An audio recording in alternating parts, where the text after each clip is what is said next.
Le plan du salut. J'aimerais vous poser une question. Savez-vous avec certitude, si vous mouriez aujourd'hui, iriez-vous au ciel? Vous pouvez dire, je ne sais pas si je vais au ciel. Peut-être que vous ne l'avez jamais pensé. Mais la Bible dit que vous pourriez être à 100% sûr que vous êtes sur votre chemin vers le ciel. Maintenant, selon la Bible, vous devez comprendre quelque chose avant de pouvoir recevoir le salut. La première chose est la suivante. La Bible dit dans Romains 3, 23, « Car tous ont péché et sont privés de la gloire de Dieu. » La Bible nous dit que le péché est la transgression de la loi. Lorsque nous brisons la loi de Dieu, nous péchons. Et selon ce verset, nous avons tous péché. Je suis un pécheur, vous êtes un pécheur, et malheureusement, il existe des gages pour notre péché. Romains 6, 23 dit « Car les gages du péché, c'est la mort. » Maintenant, le mot gage signifie paiement. C'est ce que vous gagnez. Quand je vais au travail, ils me donnent de l'argent. Ce sont mes gages. Mais à cause de mon péché, les gages est la mort. Ce que je gagne, c'est la mort. Car les gages du péché, c'est la mort. Maintenant, lorsque nous pensons à cela, la plupart des gens pensent à une mort physique. Mais Révélation chapitre 20, versets 14 et 15 dit « Et la mort et l'enfer furent jetés dans le lac du feu. » Une référence à l'enfer. Il dit « C'est la seconde mort. Et quiconque ne fut pas trouvé écrit dans le livre de la vie fut jeté dans le lac du feu. » Donc, selon la Bible, nos gages pour notre péché n'est pas seulement une mort physique, mais la seconde mort. Vous dites, quelle est la seconde mort? Étant jeté dans le lac du feu, c'est la seconde mort. Ce que nous gagnons à cause de notre péché, c'est la mort physique, une seconde mort, qui est étant jeté dans le lac du feu.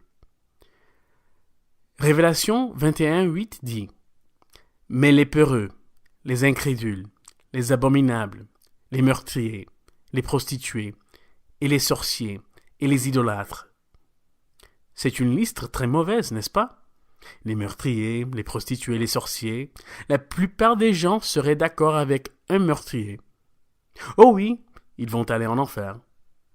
Mais remarquez, mais les peureux, les incrédules, les abominables, les meurtriers, les prostituées et les sorciers et les idolâtres. Et à la fin de cette liste, il dit ceci. Et tous les menteurs auront leur part dans le lac qui brûle avec du feu et du soufre, ce qui est la seconde mort. Et la raison pour laquelle Dieu ajoute ce péché de mensonge à la fin de cette liste, il essaie de faire un point. Et le point est le suivant. Nous sommes tous des pécheurs. Chaque être humain a menti et il essaie de dire qu'il n'y a pas de juste. Nous avons tous péché et nous méritons tous d'aller en enfer. Maintenant, ce sont des mauvaises nouvelles. Je suis un pécheur. Vous êtes un pécheur. Et nous sommes tous d'abord condamnés à l'enfer.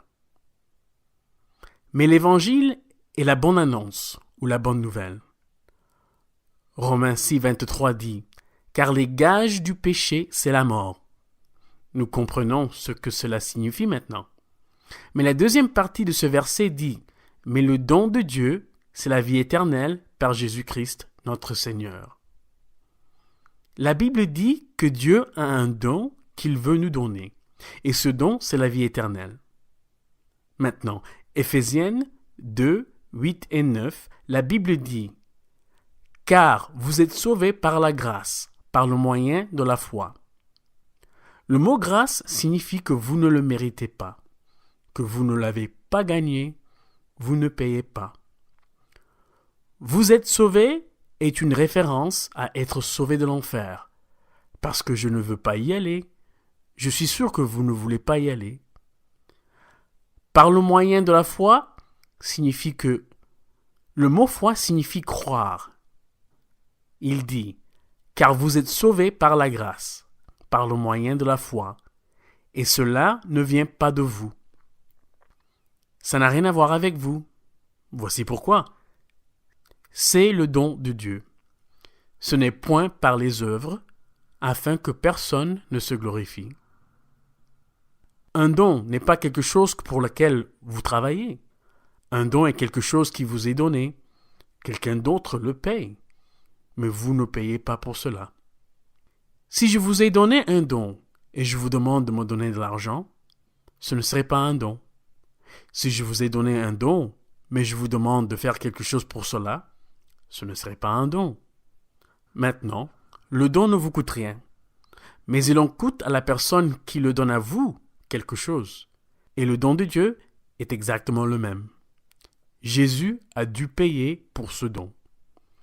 Romains 5:8 dit « Mais Dieu fait valoir son amour envers nous, en ce que lorsque nous étions encore pécheurs, Christ est mort pour nous. » Jean 3:16, le verset le plus célèbre de la Bible, dit « Car Dieu a tellement aimé le monde qu'il a donné son seul Fils engendré, afin que quiconque croit en lui ne périsse point, mais qu'il ait la vie éternelle. » L'Évangile est ceci. Jésus-Christ est né d'une vierge. Il a vécu une vie sans péché. Il n'a jamais péché, n'a rien fait de mal. Il est mort sur la croix, a été enterré. La Bible nous dit que son âme est descendue en enfer pour 3 jours et 3 nuits, et il est ressuscité de la tombe pour payer pour nos péchés parce qu'il n'avait pas de péché. Il est mort pour payer pour nos péchés. Et voilà, il a déjà été payé. Le don a déjà été payé. Maintenant, vous devez comprendre ceci à propos du don. Jean 3:16 dit « Vie éternelle ». Le don est une vie éternelle. Cela signifie, le mot éternel signifie qu'il durera pour toujours. La vie qui durera pour toujours. Ça ne finira jamais. Jean 3:15 dit « Vie éternelle », signifiant éternellement qu'il ne finira jamais. Jean 3:36 dit « Vie éternelle ». Romains 6:23 dit « Vie éternelle ». Tout au long de la Bible, vous trouvez cette constante. La vie éternelle, la vie éternelle, la vie qui durera pour toujours, la vie qui ne finira jamais. Selon Jean 3:36, vous l'obtenez au moment où vous croyez. Celui qui croit au Fils a la vie éternelle. Maintenant, certains pensent que je peux recevoir le salut, mais une fois que je fais quelque chose de vraiment grave, commettre un adultère, comme un meurtre, se suicider, que Dieu va enlever mon salut. Mais s'il l'enlève, alors il n'a pas duré pour toujours. Voyez, nous comprenons que le salut n'est pas quelque chose que nous gagnons, et une fois que nous l'avons, ce n'est pas quelque chose que nous conservons. La Bible dit dans Tite 1:2, ça dit « Dans l'espérance de la vie éternelle, que Dieu, qui ne peut mentir, a promise avant les temps éternels. » Voilà, notre espoir pour la vie éternelle est ceci. Dieu ne peut mentir. Si Dieu m'a promis la vie éternelle, alors, devinez quoi? C'est la vie éternelle. Il m'a promis la vie éternelle, alors ça va durer éternellement. Vous dites, et si je faisais quelque chose de vraiment mauvais? Eh bien, ce n'est pas de nous-mêmes. Cela n'a rien à voir avec moi. C'est un don qui durera pour toujours. Maintenant, voici la seule chose que vous devez faire. Tout comme tout autre don, vous avez la possibilité de choisir si vous souhaitez l'accepter ou le rejeter. Vous pouvez demander, bien, comment puis-je accepter le don de Dieu? Romains 10:9 dit, que si. Maintenant, il dit si, parce que vous avez le choix. Il dit, si tu confesses de ta bouche le Seigneur Jésus, le mot confesse signifie admettre. Qu'est-ce que j'admets? Eh bien, vous admettez que vous êtes un pécheur. Vous admettez que vous méritez d'aller en enfer. Mais vous demandez le pardon.